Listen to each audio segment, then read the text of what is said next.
আপনি যাই করেন, আমার কথা শোনেন, আপনি যাই করেন, যত পাপই করেন না কেন, নামাজটা ছাড়েন না। নামাজটাই আপনাকে ইনশাআল্লাহ পাপ থেকে দূরে রাখবেই ইনশাআল্লাহ। যে ব্যক্তি নামাজ পড়ে তার মধ্যে একটা মনের মধ্যে একটা ভয় কাজ করে যে আমি নামাজ পড়লাম, কিভাবে ঘুষ নিব? নামাজটা পড়লাম, কেন সুদ খাবো? নামাজ পড়লাম, কেন মানুষকে ঠকাবো? তার মনের ভিতর কিন্তু একটা সারা একটা নকিং হবেই। ইন্নাস সালাতা তানহা আনিল ফাহশাই ওয়াল মুনকার, সালাত আপনাকে সমস্ত অশ্লীল এবং গর্হিত কাজ থেকে বিরত রাখবে ইনশাআল্লাহ। নামাজটা ছাড়েন না, যত পাপ করছেন করেন, আমি বলি নামাজ ছাড়েন না। ইনশাআল্লাহ একদিন নামাজই আপনাকে পাপ থেকে বের করে আনবে ইনশাআল্লাহ।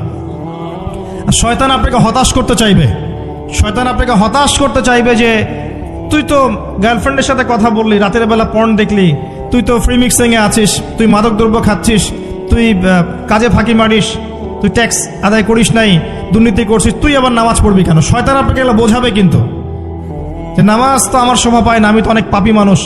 এই ধোকায় পা দিবেন না। আপনি নামাজ কন্টিনিউ করতে থাকেন, ইনশাআল্লাহ আল্লাহ পাক আপনাকে পাপ থেকে বের করে আনবেন ইনশাআল্লাহ। ওই নামাজটা যদি ছেড়ে দেন তাহলে আর কোনো হাতিয়ার বাকি থাকবে না। আর আপনি যত পাপ করেন না কেন, মায়ুস হবেন না, মন ছোট করবেন না। আপনার একটা সেজদা, যে সেজদা আপনি চোখের পানি ঢেলে দিয়েছেন আল্লাহর কাছে, যে আল্লাহ আমার ভুলগুলো তুমি মাফ করে দাও, আমার তওবা তুমি কবুল করো, ইনশাআল্লাহ দেখবেন ওই একটা সেজদা যদি কবুল হয়ে যায়, আল্লাহ পাক আপনার সব গুনাহ মাফ করে দিবেন ইনশাআল্লাহ। হতাশ হবেন না। শয়তান হতাশ করতে চাইবে মানুষকে, শয়তান মানুষকে হতাশ করতে চাইবে।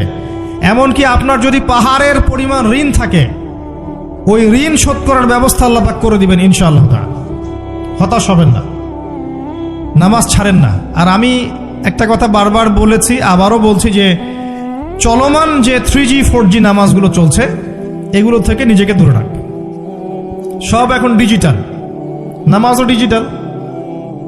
দেখা যায় যে 5 মিনিটের মধ্যে 4 রাকাত নামাজ শেষ, মাশাআল্লাহ। ইমাম সাহেব যদি 10 মিনিট পড়ায় দেয় তাহলে তো তার চাকরি নট। বোঝেন না? এত তারা, আমার সময় নাই, আমরা ব্যস্ত মানুষ, এত সময় লাগে নামাজ পড়তে? ইমাম সাহেবকে বলছে, কমিটি ইমাম সাহেবকে চার্জ করছে, অথচ ইমামের উচিত তাদেরকে চার্জ করা। উল্টে গেছে এখন আর কি। ওইদিকে আসবো আমি। দাসী তার মনিবকে জন্ম দিবে, মানে সমাজের ন্যায় অন্যায়, ভালো মন্দ, হক বাতিলের মানদণ্ড উল্টে যাবে। দাসী কখনো মনিবকে জন্ম দেয়? মানদণ্ড উল্টে যাবে। আসেন, রিল্যাক্সে নামাজ পড়বেন ইনশাআল্লাহ। আল্লাহ পাক তৌফিক দান করুন। নামাজের মধ্যে যা পড়ছেন এটাকে বোঝার চেষ্টা করতে হবে অর্থটা, তখন দেখবেন নামাজে মনোযোগ বাড়বে ইনশাআল্লাহ। তার আগে অজুটাকে ভালো করে করবেন, তাড়াহুড়া করে অজু করবেন না, রিল্যাক্সে অজু করেন। অজুর অঙ্গগুলোকে সুন্দর করে ধন। অজু পরিষ্কার হয় না, এই জন্য নামাজে মনোযোগ থাকে না। আর একটা বদ অভ্যাস আমারও আছে, আপনাদের সবারও আছে আমি জানি। অজুতে আমরা যে পরিমাণ পানি খরচ করি, এই পরিমাণ পানি দিয়ে নবী সাল্লাল্লাহু আলাইহি ওয়াসাল্লাম গোসল করতেন।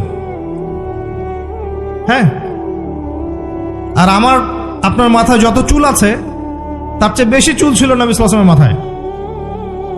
আপনার 2-3 জনের মাথায় যত চুল আছে তার চেয়ে বেশি চুল ছিল নবী সাল্লাল্লাহু আলাইহি ওয়াসাল্লামের মাথায়। তারপরেও তিনি অল্প পানি দিয়ে গোসল করে ফেলতেন। আর আমাদের দেখবেন জারিমানের জোর যত বেশি, তার ট্যাপের স্পিড তত বেশি। মসজিদে যাবেন, দেখবেন জোরে ট্যাপ ছেড়ে দিয়েছে, অজু করতেছে। একজন মানুষের গোসলের পানি দিয়ে একাই অজু করে ফেলবে। পানির লেয়ার দিন দিন নেমে যাবে আমাদের এই পাপের কারণে। কুল আরাআইতুম ইন আসবাহা মাউকুম গাওরা, সূরা মুলকের শেষ আয়াত পড়ে দেখেন। বলুন হে নবী, তোমরা যদি কখনো সকালে উঠে দেখো যে পানির স্তর সব নিচে নেমে গেছে, পানি নাই, ফামাই ইয়াতিকুম বিমাইন মাইন, কোন সেই সত্তা আছে তোমাদেরকে পানি এনে দিবে, প্রবাহমান পানি? দিন দিন ঢাকা শহর সহ বড় বড় যে সিটিগুলো আছে, এগুলোর পানির লেয়ার নিচে নেমে যাচ্ছে। আমাদের অপচয়ের কারণে এমন হচ্ছে। প্রচুর পানি আমরা অজুতে অপচয় করি। গোসল দেখবেন শাওয়ার নিচ্ছে, ওই যে আমাদের ডিজিটাল ইয়াজুজ আর মাজুজের বাথরুম যেগুলো আছে, পানি চোষা বাথরুম, মানে 10-20 বালতি পানি দিয়ে শাওয়ার নিয়ে নিবি। হ্যাঁ, আর মহিলা হলে তো কথাই নাই, আরো 10 বালতি এক্সট্রা লাগায়। তো সমস্যা, অজু ঠিক করতে হবে। তারপরে সলাতে মনোযোগ বসবে ইনশাআল্লাহ। আল্লাহ পাক আমাদেরকে সলাত বুঝে আদায় করার তৌফিক দান করুন। মনোযোগ চলে যাবে, যাওয়া আসা করবে, মনোযোগ যাওয়া আসা করবেই, কিন্তু মনোযোগ ধরে রাখার চেষ্টা করতে হবে ইনশাআল্লাহ তাআলা। আল্লাহ পাক যদি ইহসান দান করেন মনোযোগ বাড়বে ইনশাআল্লাহ আযজা ওয়া জাল। আরেকটা টিপস বলবো, সেটা হলো নামাজে সূরাগুলোর মধ্যে ভেরিয়েশন রাখতে হয়। যেমন প্রতিদিন যদি আপনি একই রকম সূরা পড়েন, আমি নিজেও দেখেছি যে আপনি প্রত্যেক ওয়াক্তেই যদি একই সূরা দিয়ে নামাজ পড়ে থাকেন, দেখবেন মনোযোগটা তুলনামূলক কম পাচ্ছেন। তো এক এক রাকাতে যদি আপনি ভেরিয়েশন নিয়ে আসেন, সূরার মধ্যে ভেরিয়েশন বোঝেন তো, বৈচিত্র্য নিয়ে আসেন, আপনি দেখবেন মনোযোগ বাড়বে। খেয়াল করে দেখেন। এবং তাসবিহ তাহলিল যেগুলো করছেন, এগুলোর অর্থটার দিকে যদি ফোকাস করেন, মনোযোগ কিছুটা হলেও বাড়বে। আরেকটা কাজ করলে মনোযোগ বাড়বে, প্রত্যেক সেজদায় দোয়া করতে পারলে। সেজদা করছেন, শুধু সুবহান রাব্বিয়াল আ'লা এতটুকু বলে উঠে যাবেন না, কমপক্ষে একটা দুটো দোয়া করেন সেজদায়। কারণ সেজদায় সবচেয়ে বেশি দোয়া কবুল হয়। আল্লাহ রাসূল সাল্লাল্লাহু আলাইহি ওয়াসাল্লাম বলেছেন, বান্দা সেজদায় আল্লাহর যত কাছে থাকে, অন্য কোনোভাবে বান্দা এত কাছে আসতে পারবে না। এবং এখানে তোমরা বেশি বেশি দোয়া করো। নবী সাল্লাল্লাহু আলাইহি ওয়াসাল্লাম বেশি বেশি দোয়া করতে বলেছেন। দোয়ার জন্য হুজুর ডেকে এত খাওয়ানোর দরকার নাই, নিজে দোয়া করা শেখেন। নিজের বাবার জন্য, মায়ের জন্য, আপনার আত্মীয় স্বজনের জন্য, আপনার নিজের জন্য, আপনার স্ত্রী সন্তানের জন্য, সমাজের জন্য, উম্মার জন্য, দেশের জন্য আপনি দোয়া করতে শেখেন। আপনার একটা প্রয়োজন, এই প্রয়োজনটাকে আমি বুঝতে পারবো, ওই আবেগটা কি আমার আসবে?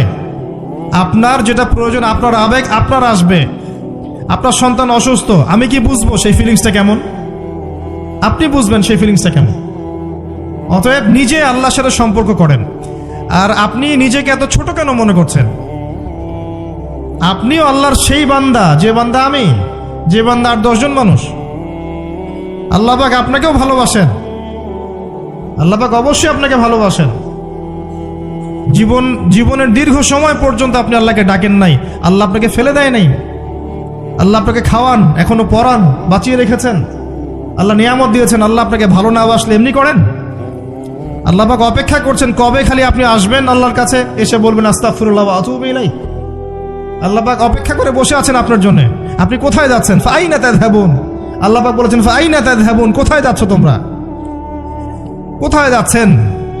টাকার পিছনে, বাড়ি গাড়ি, স্ট্যাটাস, স্ত্রী সন্তান, ভোগবিলাসের পিছনে? আল্লাহ অপেক্ষা করছেন আপনার জন্য। আসেন, সেজদা করেন। ওয়াসজুদ ওয়াকতারিব, সেজদা করেন, নিকটবর্তী হন। আল্লাহ আপনার জন্য অপেক্ষা করছেন। যাবেন না আল্লাহর কাছে? আল্লাহ পাক সবাইকে আল্লাহর কাছে ফিরে আসার তৌফিক দান করুন। এটাই হোক আমাদের কাছে আসার গল্প, এটাই হোক আমাদের কিসের গল্প? কাছে আসার গল্প। আমাদের জেনার গল্প দরকার নাই। ওদের কাছে জেনা হচ্ছে কাছে আসার গল্প, যার ব্যাপারে আল্লাহ বলেছেন লা তাকরাবু জিনা, ওর ধারের কাছেও যেও না, আর তারা ওইটাকে বলবে কাছে আসার গল্প। ইন্না লিল্লাহি ওয়া ইন্না ইলাইহি রাজিউন। আল্লাহ পাক আমাদের যুবক যুবতীদেরকে হেদায়েত দান করুন, পিতা মাতাদেরকে পরিবারে অনুশাসন বজায় রাখার তৌফিক দান করুন। আমাদের এই কাজগুলোর প্রতিফল কিন্তু আমাদেরকে ভোগ করতে হবে। আমাদের মেয়েদের, আমাদের ছেলেদের, তাদেরকে আমরা কিভাবে বড় করছি, এটার হিসেব কিন্তু আমাদেরকে চুকিয়ে দিতেই হবে। পিতামাতাদেরকে বলবো সচেতন হয়ে যান। আল্লাহ পাক তৌফিক এনায়েত করুন, আমিন। আর যারা ওই পথে চলে গেছেন তাদের উদ্দেশ্যে একটা কথা বলবো, সেটা হচ্ছে যে এটা একটা মোহ, একটা ভ্রম। বাস্তবতা হচ্ছে যে আপনাকে প্রতিশ্রুতি দিচ্ছে সে আপনাকে অনেক ভালোবাসে, আদতে সে আপনাকে ভালোবাসে না। আদতে সে আপনার অবস্থানকে ভালোবাসে। আপনি আজ হোক আর কাল হোক এটা বুঝতে পারবেন যে সে আপনাকে ভালোবাসে না, আপনার অবস্থানকে ভালোবাসে। আপনার অবস্থান যদি ভালো থাকে সে আপনাকে ভালোবাসবে, অবস্থান ভালো না থাকলে ভালোবাসবে না। একইভাবে আপনি একটা মেয়ের কাছে যে ভোগবিলাস চাচ্ছেন, একটা ছেলে একটা গায়রে মাহরাম মেয়ের সাথে ফ্রি মিক্সিং করলে তার একটাই উদ্দেশ্য থাকে, সেই মেয়েটাকে ভোগ করা। সুযোগ পেলেই সে মেয়েটাকে ভোগ করে ফেলবে। একইভাবে এই মেয়েও দেখবেন আপনার যতটুকু সামর্থ্য আছে, অর্থবিত্ত যা যা আছে, এটাকে সে ইউজ করার চেষ্টা করছে তার স্বার্থে। বাস্তবিক অর্থে দুজন দুজনকে ভালোবাসে না মোটেই, দুজন দুজনের স্বার্থকে ভালোবাসে।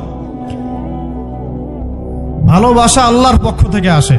কখন আসবে? যখন আপনি হালালের উপর থাকবেন, যখন আপনি বিয়ে করবেন হালালভাবে, অচেনা একটা মেয়ের প্রতি দেখবেন আল্লাহ পাক এমন ডিভাইন একটা লাভ দিয়ে দিবেন, ওয়াজআলা বাইনাকুম মাওয়াজ্জাতা ওয়া রাহমা, আল্লাহ পাক তার পক্ষ থেকে উভয়ের মাঝখানে হৃদ্যতা, ভালোবাসা, মহব্বত দান করবেন। বলেন সুবহানাল্লাহ। এটা ডিভাইন, আল্লাহর পক্ষ থেকে আসবে, ঐশ্বরিক। আর বাকিটা হচ্ছে পৈশাচিক, শয়তানি, প্রবৃত্তির দাসত্ব, ভোগবাদী। এগুলো খেয়াল রাখবেন। এতে করে যা হবে, আপনি একবার আপনার ইজ্জত হারায় ফেললে কখনো ফিরে পাবেন না। অদ্ভুত বিষয়, মানে এই বিষয়গুলোকে আমরা কিছু মনেই করি না। এখন আমরা কিন্তু কিছু মনেই করি না, মনে করি এটা একটা মানে সোশ্যাল কালচার, গার্লফ্রেন্ড বয়ফ্রেন্ড থাকবে, এটা সোশ্যাল কালচার। এভাবে যে কত ছেলে কত মেয়ে, লক্ষ লক্ষ কোটি কোটি নিত্যদিন জেনা করছে, আল্লাহ ভালো জানে। আল্লাহ পাক আমাদের যুব সমাজকে হেদায়েত করুন, আমিন। আর যে প্রশান্তির জন্য আপনি তার কাছে যাচ্ছেন, সেটা তার কাছে নাই।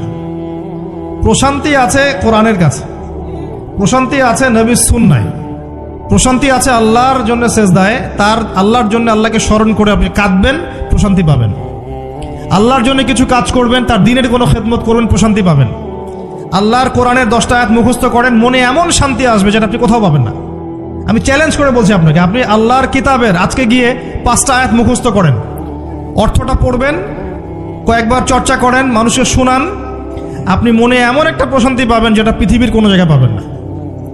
এখানে প্রশান্তি এত এত বেশি মাত্রায় আসবে, যার খবর যদি ওই পশ্চিমারা জানতো, তাহলে আমার কলিজায় বোম মেরে উড়িয়ে দিত। কথা বুঝতে পারেন নাই?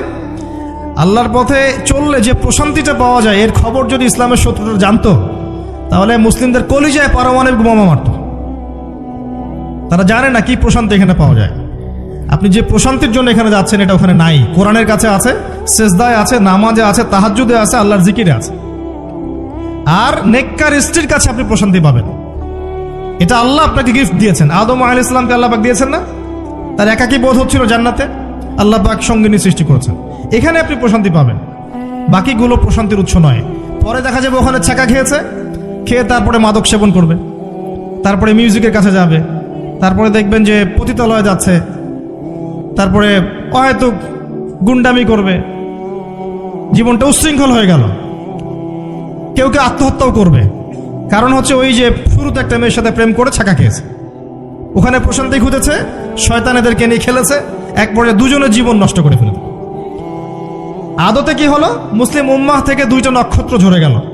হয়তো ওই যুবককে দিয়ে দিনের কোনো খেদমত হতো, এখন আর হলো না।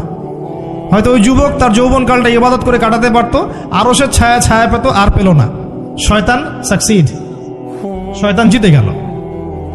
এই হচ্ছে বাস্তবতা। বাস্তবতা বোঝেন, আল্লাহর কাছে ফিরে আসেন। আল্লাহ আপনার অপেক্ষা করছেন, আসবেন না আল্লাহর কাছে?